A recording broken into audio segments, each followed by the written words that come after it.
Geometry वाले circle में पढ़ रहे हैं, सर्कल्स वाले में चैप्टर में थ्योरम नंबर 2 हम पढ़ेंगे। थ्योरम नंबर 2 क्या कह रहा है ज़रा देखिए। कह रहा the length of tangent drawn from a external point to a circle are equal, यानी मीन्स दैट ये है, इसके कहने का मतलब ये है कि अगर एक सर्कल है जिसका सेंटर O है और उसके सामने अगर उसके ये एक सर्कल है जिसका सेंटर O है और इसके एक्सटर्नल यानी कहीं भी आप पॉइंट ले लेते हैं, एक P पॉइंट लेते हैं, इस P पॉइंट से टेंजेंट हम ड्रॉ करते हैं। तो आपको नंबर ऑफ टेंजेंट में हमने बताया था कि जब सर्कल के एक्सटर्नल पॉइंट पे यानी बाहर कोई एक बिंदु होगा P, तो उससे हम जब टेंजेंट ड्रॉ करते हैं तो सर्कल पे मैक्सिमम कितने टेंजेंट ड्रॉ होते हैं? 2। ठीक है, 2 टेंजेंट ड्रॉ होंगे। अब ये आपको दिखाना है इस थ्योरम में कि ये जो ड्रॉ टेंजेंट है PA और PB, ठीक है, मान लीजिए 2 लाइनें यहाँ ड्रॉ हुई हैं तो लाइन सेगमेंट, तो ये दोनों ही लाइन सेगमेंट क्या होंगे? इक्वल होंगे। ठीक है, यही इसमें बात कही गई है। एक बार और थ्योरम पढ़ लेंगे तो आपको थोड़ा क्लियर हो जाएगा। The length of the tangent drawn from the external point to a circle are equal. बात ठीक है, समझ में आ रही है? यानी कि इन्हीं को हमको इक्वल दिखाना है। ठीक है, तो प्रूफ करने से पहले हमको क्या करना पड़ेगा? कुछ कंस्ट्रक्शन करना पड़ेगा। तो कंस्ट्रक्शन क्या करेंगे? ये देखिए, OA को ज्वाइन करिए, OB को ज्वाइन करिए, यानी OA को मिलाया और OB को मिलाया। फिर उसके बाद से क्या करेंगे? OP को भी मिला देंगे। क्लियर है? तो यहाँ पे आप कंस्ट्रक्शन में लिख सकते हैं join OA OB and OP। ठीक है, क्लियर है?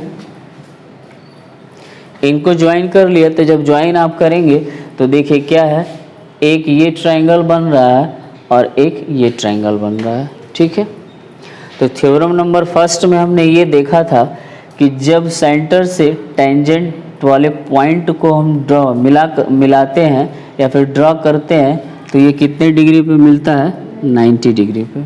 ठीक है, थ्योरम नंबर 1 यही कहता है। तो उसके अकॉर्डिंग क्या हो जाएगा? OA जब OA चूँकि क्या होगा? PB पे लंब होगा, OB जो है वो PB पे लंब होगा, तो ये क्या हो जाएगा? 90 डिग्री आ जाएगा। ठीक है, थ्योरम नंबर 1 से ये हुआ है। सेम प्रोसेस इधर है, तो OA के लिए भी यही प्रोसेस होगा और टेंजेंट पॉइंट से सेंटर पॉइंट को मिलाया गया है तो वो 90 डिग्री होता है। ये थ्योरम कहता है। ठीक है, थ्योरम नंबर 1 कहता है। और आप कंस्ट्रक्शन बाय कंस्ट्रक्शन भी आप उसको करेंगे तो आपको 90 डिग्री दिखेगा, क्योंकि ये सेंटर से इस टेंजेंट, ये जो टेंजेंट पॉइंट है, इसकी सबसे शॉर्टेस्ट डिस्टेंस होती है ये। ठीक है, इसीलिए ये 90 डिग्री यहाँ पे कहा गया है। तो अब जब आप देख पा रहे हैं इसमें, तो आपको क्या मिल रहा है? देखिए, ये एक ट्रायंगल आपको मिल रहा है और ये एक ट्रायंगल मिल रहा है, राइट एंगल ट्रायंगल मिल रहा है। क्यों? क्योंकि इसमें एक एंगल क्या है? 90 डिग्री है। ठीक है, तो 90 डिग्री होने की वजह से राइट एंगल ट्रायंगल हमको मिल गया। और जब राइट एंगल ट्रायंगल मिल गया और इसको इक्वल दिखाना है, तो 9th में आपने पढ़ा होगा कि जब भी साइड को इक्वल की बात की जाएगी, जब साइड के इक्वल की बात की जाएगी तो सिर्फ और सिर्फ हमारे पास एक ही हथियार होता है, और वो कौन सा होता है? कॉन्ग्रुएंसी। ठीक है, साइड को इक्वल दिखाना हुआ तो बात क्लियर है। एंगल को इक्वल दिखाना है तो कॉन्ग्रुएंसी हम यूज कर सकते हैं, लेकिन सिमिलरिटी भी हम यूज कर सकते हैं वहाँ पे। लेकिन जब साइड को इक्वल की बात आएगी तो हमारे पास एक सबसे बड़ा, समझिए कि आर्म्स होगा, हथियार होगा, वो कौन सा यूज करेंगे? कॉन्ग्रुएंसी। तो कॉन्ग्रुएंसी हम यूज करेंगे किस में? इन दोनों वाले में। ठीक है, तो यहाँ पे हाँ, प्रूफ आप जब लिखेंगे तो प्रूफ में आप क्या करेंगे? आपको क्या प्रूफ करना होगा? कॉन्ग्रुएंसी प्रूफ करनी होगी। तो चलिए क्या लिखेंगे? In triangle PAO। ठीक है, मैंने यहाँ से उठाया PAO एंड PBO। ठीक है, PAO और बी ओ में हम क्या करेंगे, कॉन्ग्रुएंसी दिखाने की कोशिश करेंगे। ठीक है, तो कॉन्ग्रुएंसी का रूल आपको पता ही है कि कुछ कम से कम 3 ऐसे कंडीशंस फॉलो होने चाहिए। अब वो कंडीशंस एंगल एंगल साइड हो सकता है, साइड साइड एंगल हो सकता है, एंगल साइड डबल साइड और एक एंगल हो सकता है। 3 ये बेसिक प्रॉपर्टी होती है। जब राइट एंगल ट्रायंगल अगर आपको दिखता है तो एक उसमें प्रॉपर्टी RHS की आ जाती है। ठीक है, RHS की आ जाती है, मतलब कि RHS का मतलब हो गया R फॉर राइट एंगल, और H का मतलब हाइपोटेन्यूस, और S का मतलब कोई एक साइड हो जो भी बच जाता है या फिर आपको मिल जाए एक साइड। ठीक है, क्लियर हो रही है। तो हम कोशिश यही करेंगे कि RHS प्रॉपर्टी को ही सॉल्व किया जाए। तो आइए ज़रा देखते हैं कि क्या वो फॉलो हो पा रहा है कि नहीं हो पा रहा है। तो ज़रा देखिए, OB क्या है, OB और OA ये दोनों इस सर्कल के ये दोनों ही क्या है, रेडियस है। तो किसी भी सर्कल का रेडियस क्या होता है, इक्वल होता है। तो चूंकि ये भी R है और ये भी R है, तो उसके हिसाब से OA और OB क्या हो जाएंगे, इक्वल हो जाएंगे। ठीक है, तो हम क्या लिखेंगे, OB OA कर लीजिए, OA is equal to OB, और ये क्या है, रेडियस है, इस वजह से हमने इसको लिखा। ठीक है, बात क्लियर है। अब जरा देखिए ये क्या है, हाँ एंगल, एंगल कौन सा,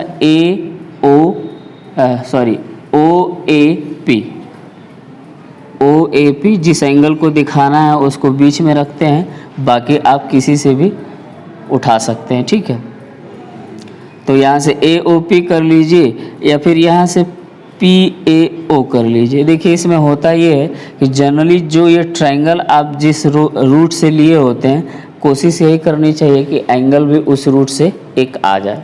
ठीक है, तो हमने A को दिखा दिया, बीच में है PAO कर दिया। ठीक है, उसी प्रकार हम क्या करेंगे, PBO, और चूंकि ये क्या है, 90 डिग्री है, यानी राइट एंगल है। समझ में आ रही है बात। अच्छा, अब क्या एक रह जाता है, 2 तो हमको मिल गया, एक और हमको चाहिए। ठीक है, एक और हमको चाहिए, तब हमारा काम क्या हो जाएगा, हमारा काम कॉन्ग्रुएंसी वाला फिक्स हो जाएगा। तो उसके लिए हम कैसे करेंगे ज़रा बताइए। हाँ, AP is equal to BP, वही तो हमको प्रूफ करना है। तो वो प्रूफ करना है तो उसको तो नहीं लिख सकते ना। हाँ, OP और PO कि OP और OP, हाँ OP और OP कॉमन होगा। ठीक है, ये हो जाएगा आपका कॉमन।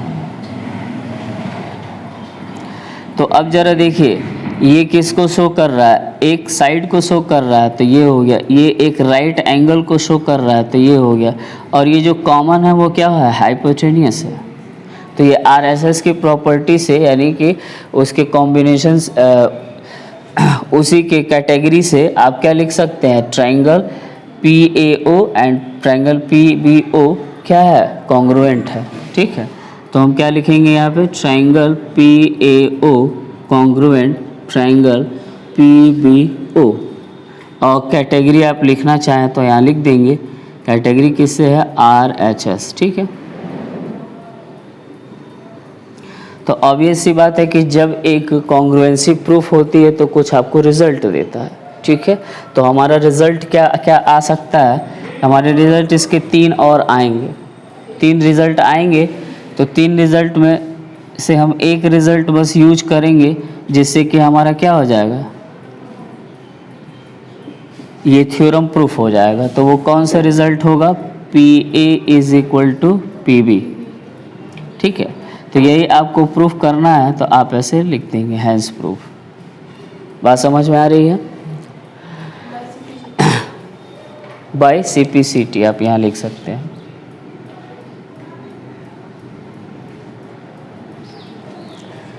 क्लियर हो रही है ये बात। अब देखिए इसके बाद चूंकि अब रिजल्ट है, तो ऑब्वियस ही बात है कि एक रिजल्ट हमारे पास है, 2 और हमारे पास रिजल्ट इसके हैं। तो उस रिजल्ट को आप देखेंगे तो ज़रा देखिए कौन कौन से है। ये क्या है, अब ये कॉन्ग्रुएंट होने का मतलब क्या, इसको उठाया और ए पे शिफ्ट कर दिया। तो जैसे हाँ फोल्ड करेंगे, ऐसे जब फोल्ड करेंगे तो ये बी वाला क्या हो जाएगा, ए पॉइंट पे चला जाएगा, ये वाली साइड इस पे आ जाएगी, और ये तो मान लीजिए कॉमन है तो ओवरलैप करेगी ही करेगी, तो कॉन्ग्रुएंट हो गया। तो मीन्स दैट ये दिखा कि ये वाला एंगल और ये वाला एंगल क्या है, इक्वल है, होगा। ठीक है, तो अब इसके बाद जो है, अब ये मान के चलिए कि एक्स्ट्रा में आपको मैं बता दे रहा हूँ कि अब इसके बाद चूँकि थ्योरम आपका यहीं प्रूफ हो गया, लेकिन एक्स्ट्रा आपको याद रखना है, याद क्या रखना है, ये वाला एंगल आपको क्या होगा, इक्वल होगा। इसी प्रॉपर्टी से एंगल कैसे, ओ पी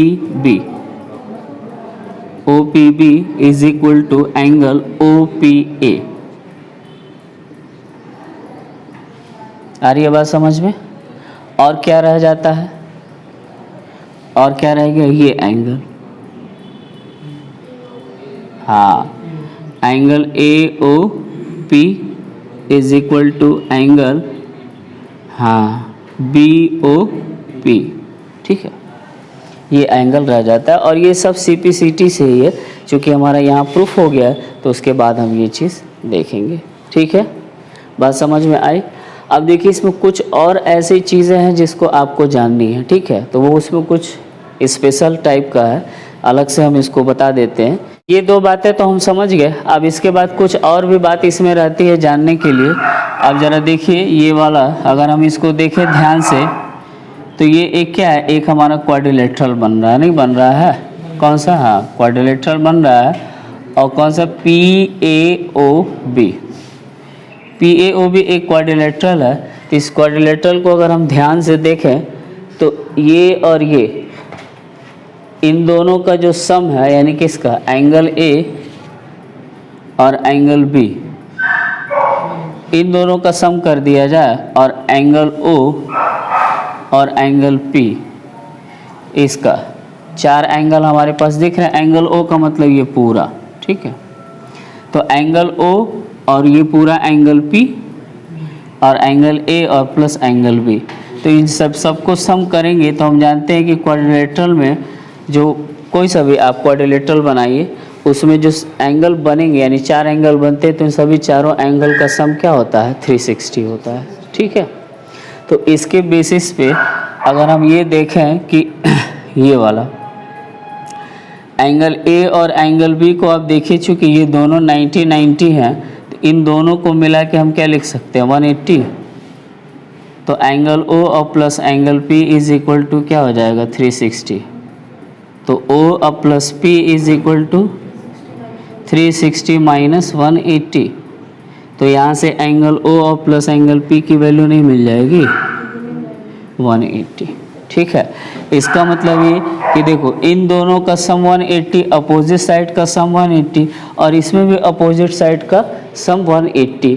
तो इस हिसाब से हम इसको क्या कह सकते हैं, अगर अपोजिट साइड का सम 180 होता है, 9th में हमने पढ़ा था कि अपोजिट साइड का अगर सम 180 होता है, तो ऐसे क्वाड्रिलेटरल को क्या कहते हैं, साइक्लिक क्वाड्रिलेटरल कहा जाता है। बात समझ में आए।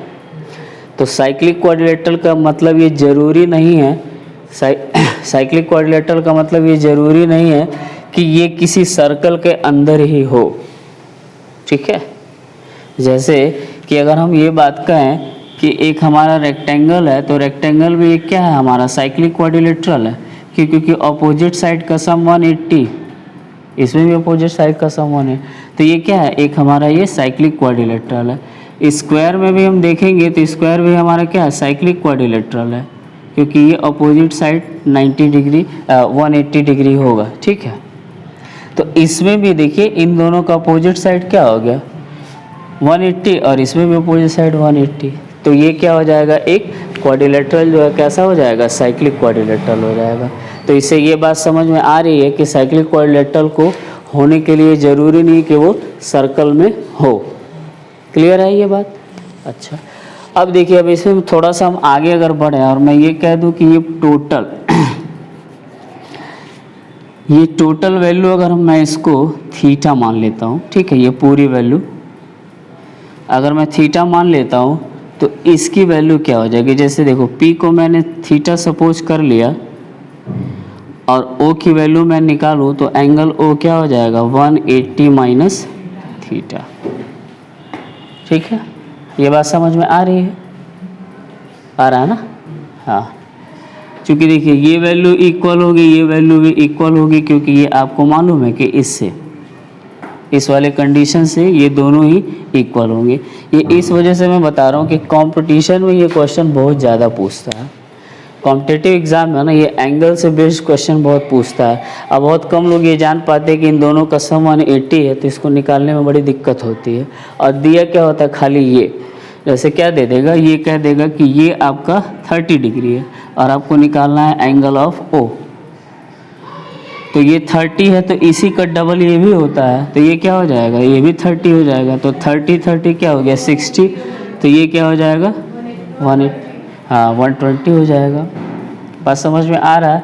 तो और इधर से भी पहुंच सकते हैं, ये 30 है, ये 90 है, तो ये क्या हो जाएगा 60 और इसका डबल हो जाएगा, तो ये 60। तो जैसा चाहे आप वैसे पहुंच सकते हैं। ठीक है, अब ये है कि जितने कम समय में आप उसको सॉल्व करते हैं उतना ही आपको क्या हो जाता है, बेनिफिट हो जाता है ना? जितने ही कम टाइम में आप उसको सॉल्व करते हैं उतना ही बेनिफिट हो जाता है। तो इसमें कुछ ये इम्पोर्टेंट्स बातें थी जो कि आपको याद रखनी है और वो एग्ज़ाम में आपके काम आएगी ही आएगी। ठीक है, एग्जाम्पल क्या कह रहा है, एग्जाम्पल ये कह रहा है कि दो कॉन्सेंट्रिक सर्कल हैं। ठीक है, और उस कॉन्सेंट्रिक सर्कल में जो बड़ा वाला है, बड़े वाले सर्कल का एक कॉर्ड है, तो ये कॉन्सेंट्रिक सर्कल हो गया। कॉन्सेंट्रिक सर्कल का सेंटर एक होता है, उससे दो सर्कल ड्रॉ करते हैं, उसे कॉन्सेंट्रिक सर्कल कहेंगे। ठीक है, तो अब कह रहा है कि जो बड़े वाले सर्कल का, मान लीजिए बड़ा वाला सर्कल C1 है और छोटा वाला सर्कल C2 है, तो बड़े वाले सर्कल में एक कॉर्ड होगा, लेकिन उस कॉर्ड की स्थिति क्या होगी, यानी कि उसका पोजीशन ये होगा, कंडीशन ये है कि जो बड़े वाले का कॉर्ड होगा वो क्या करेगा, टच करेगा किसको, छोटे वाले सर्कल को, किसी एक पॉइंट पे टच करेगा। या फिर आप कह सकते हैं कि ये जो बड़े वाले सर्कल का कॉर्ड है वो छोटे वाले सर्कल का क्या है, टेंजेंट है, एक टेंजेंट है। तो ये सेंटर मान लीजिए O है और जिस पॉइंट पे टेंजेंट किया है P। ठीक है, ये सपोज कर लीजिए कि A है और ये कर लीजिए B है।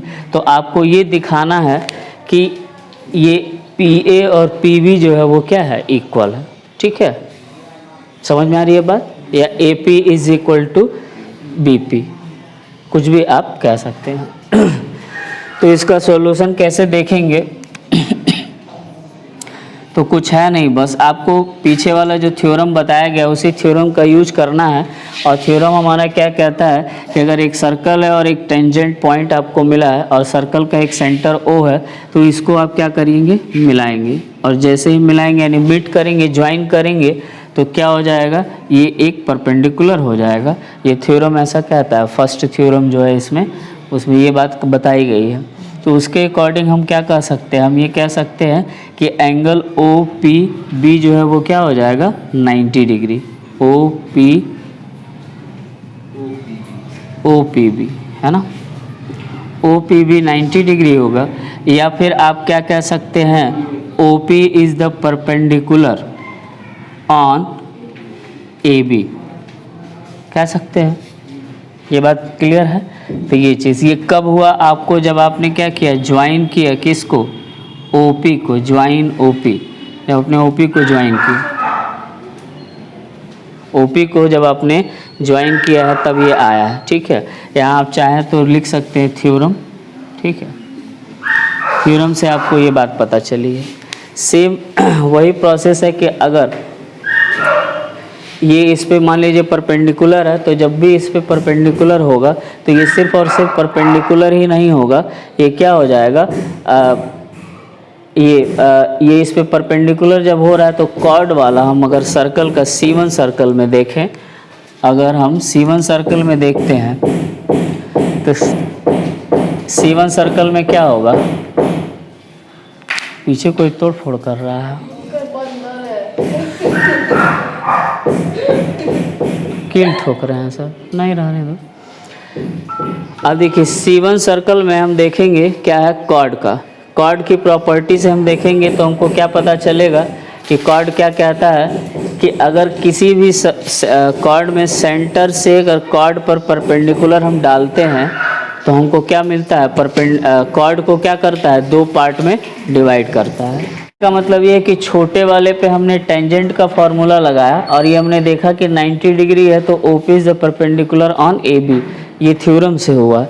अब C1 सर्कल के लिए हम क्या देखेंगे, C1 सर्कल के लिए अगर एक हमारे पास क्या होगा, हमारे पास कॉर्ड की प्रॉपर्टी से हम देखेंगे तो अगर सेंटर से कॉर्ड पे परपेंडिकुलर होता है तो वो दोनों कॉर्ड को क्या करता है, इक्वली डिवाइड करता है।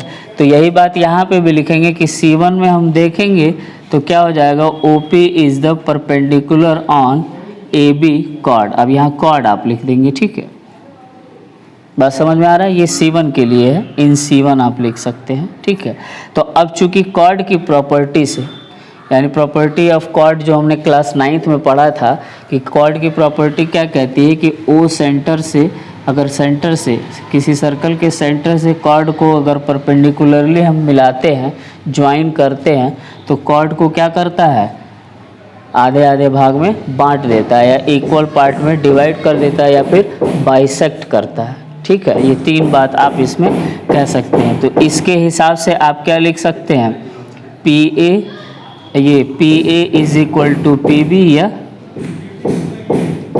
AP is equal to BP, कुछ भी आप लिख दें।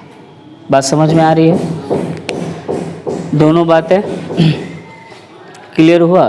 तो इसमें ज़्यादा कुछ लिखने की ज़रूरत नहीं है, बस आपको क्या है, दो प्रॉपर्टी आपको याद रखनी है, ठीक है, एक कॉर्ड की प्रॉपर्टी और एक टेंजेंट की प्रॉपर्टी।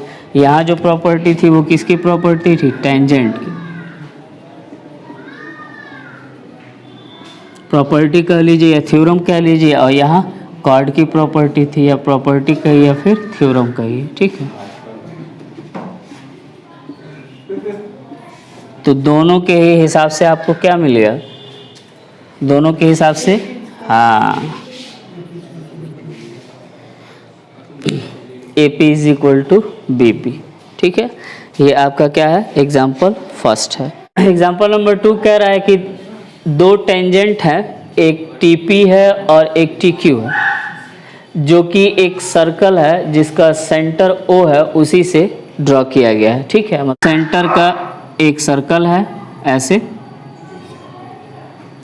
और इससे दो टेंजेंट ड्रॉ किया गया है TP और TQ, जो कि एक्सटर्नल पॉइंट T से वो किया गया, यानी कि यहाँ पे एक एक्सटर्नल पॉइंट होगा जिसको T कहा जाएगा, और वो ज्वाइन करेगा ऐसे, मतलब ज्वाइन कर रहे हैं, वो टेंजेंट ड्रॉ होगा इस तरीके से, ठीक है। ये आ रही बात समझ में, अरे मैसेज ऐसे सेंड करो, टून टान होगा इसी में, सारा होशियारी यही है। अब देखिए ये कह रहा है, तो आपको प्रूफ क्या करना है, ज़रा ये देखिए, ये एक आपका पॉइंट P है और एक आपका पॉइंट क्या है, Q है। तो अब इसमें हम क्या करेंगे, आपको ये बताना है कि एंगल, देखिए एंगल कौन सा, PTQ, तो P ये है, T ये और ये Q है, इसको आपको किसको दिखाना है, double of angle OPQ, angle OPQ, यानी कि मीन्स दैट ये वाला, इस एंगल का ये एंगल आपको क्या दिखाना है, डबल दिखाना है, ठीक है। ये आया समझ में, क्लैरिटी हो रही है, फिगर आपका क्लियर है।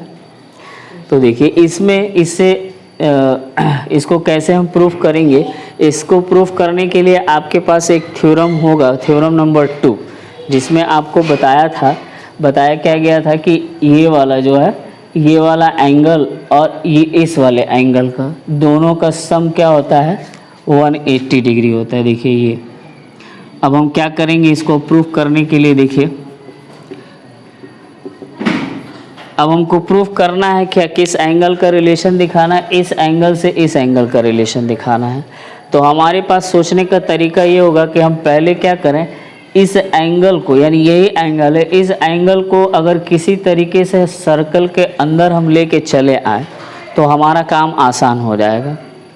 अब सर्कल के अंदर लाने का मतलब क्या करना पड़ेगा, आपको इससे इसको ज्वाइन करना पड़ेगा, ठीक है। तो फर्स्ट आप काम क्या किए, ज्वाइन OB, ओ बी को आपने ज्वाइन किया तो आपने क्या देखा कि एक एंगल फॉर्म हो रहा, और वो एंगल कौन सा है, एंगल, हाँ, पी ओ क्यू। अच्छा ओ क्यू है, हाँ तो ओ क्यू लिख लीजिए, हमको अच्छा ये बी दिखाई दिया है, कोई दिक्कत नहीं है। ज्वाइन ओ क्यू, ठीक है, ओ क्यू को आपने ज्वाइन किया, तो जब ओ क्यू को आपने ज्वाइन किया तो कौन सा एंगल फॉर्म हुआ, पी ओ क्यू। तो angle P O Q form हुआ। और पिछले थ्योरम से हमको ये पता चला था कि एंगल ओ पी क्यू और plus P T Q, angle P T Q, इन दोनों का सम जो होता है वो कितना होता है, 180 डिग्री।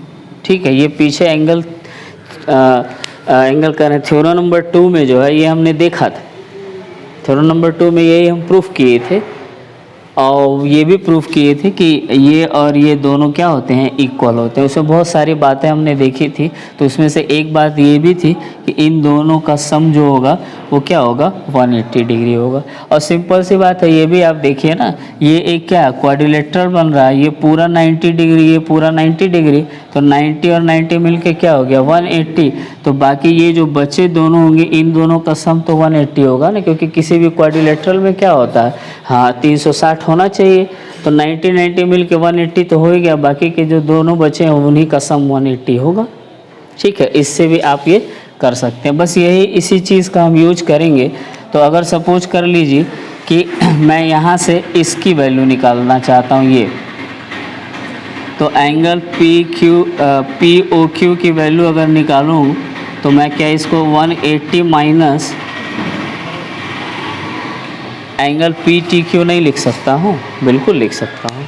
ठीक है, बस इसी को क्या किया, इधर भेज दिया, इसका साइन प्लस था यहाँ माइनस हो गया। बात समझ में आ रही है। अब ऐसा इस वजह से किया गया कि देखिए ये अब एक ट्रायंगल आपको बन रहा है, कौन सा ट्रायंगल, ये वाला दिखाई दे रहा है।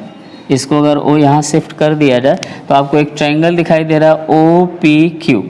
ओ पी क्यू एक ट्रायंगल दिखाई दे रहा है, और ये ट्रायंगल किस तरह का है, आइसोसेल्स ट्रायंगल। क्यों, क्योंकि पी ए, ये ओ पी और ओ क्यू ये दोनों ही क्या है, इक्वल है, क्योंकि क्या है, सर्कल के रेडियस है। तो जब भी किसी ट्रायंगल में दो साइड इक्वल हो जाता है उसको क्या बोलते हैं, आइसोसेल्स ट्रायंगल बोलते हैं। ठीक है, तो इसका मतलब ये है कि अब आप ये बात लिख सकते हैं, in triangle P O Q आप लिख सकते हैं O P is equal to O Q, और दिखा सकते हैं क्योंकि ये क्या है, सर्कल का रेडियस है। बात समझ में आ रहा है। जब आइसोसेल्स होता है तो हम क्या करते हैं, जब आइसोसेल्स ट्रायंगल होता है तो जरा देखिए, ये एंगल और ये एंगल दोनों ही क्या होंगे, इक्वल होंगे, क्योंकि साइड जिससे ये साइड, ये वाली साइड, ये वाली साइड, तो इसके सटे जो एंगल फॉर्म होगा बेस पे वही एंगल इक्वल होंगे। तो आइसोसेल्स ट्रायंगल होने के वजह से हमारे पास क्या मिल गया, angle O P Q is equal to angle O Q P, ये दोनों ही क्या हो जाएंगे, इक्वल हो जाएंगे। ठीक है, अब ये दोनों इक्वल हो गए, और एक आपके पास एंगल ये, ठीक है, तो अब तीनों एंगल का सम क्या हो जाएगा, 180 हो जाएगा कि नहीं हो जाएगा, इसका सम और इसका सम, पी क्यू और ओ तीनों का सम क्या होगा, 180 डिग्री होगा। तो यहाँ आप क्या लिख सकते हैं, in triangle P O Q the sum of all angle in a triangle is 180 degree. वही प्रॉपर्टी हम इसमें लगाएंगे, तो क्या करेंगे जरा देखिए, angle O P Q plus angle O Q P और प्लस ये वाला एंगल, यानी कि ये angle P O Q is equal to 180 degree. समझ में आ रहा है, इसमें वहाँ तक दिखाई दे रहा है ना जी, ठीक है।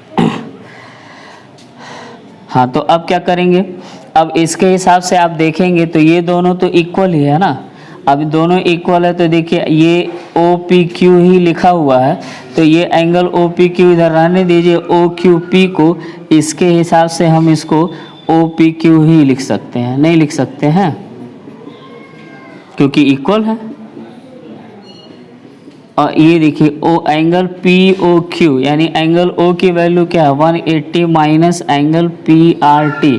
तो यहाँ पे क्या लिख सकते हैं 180 minus angle P R sorry P T Q, P R T नहीं पी टी क्यू, और ये इज इक्वल टू 180 डिग्री है। अब देखिए 180 से 180 कैंसिल, अब ये उधर जाके माइनस प्लस हो जाएगा और ये एक और एक मिलके दो हो जाएंगे, तो 2 angle O P Q is equal to, इसको उधर ट्रांसपोज कर देंगे तो पी टी क्यू। ठीक है, तो यही आपको क्या है प्रूफ करना था, हैंस प्रूफ्ड। नहीं, इसमें सीपीसीटी का नहीं मतलब है, सीपीसीटी तब इस्तेमाल करते हैं जब कॉन्ग्रुएंसी होती है। समझ में आया बात?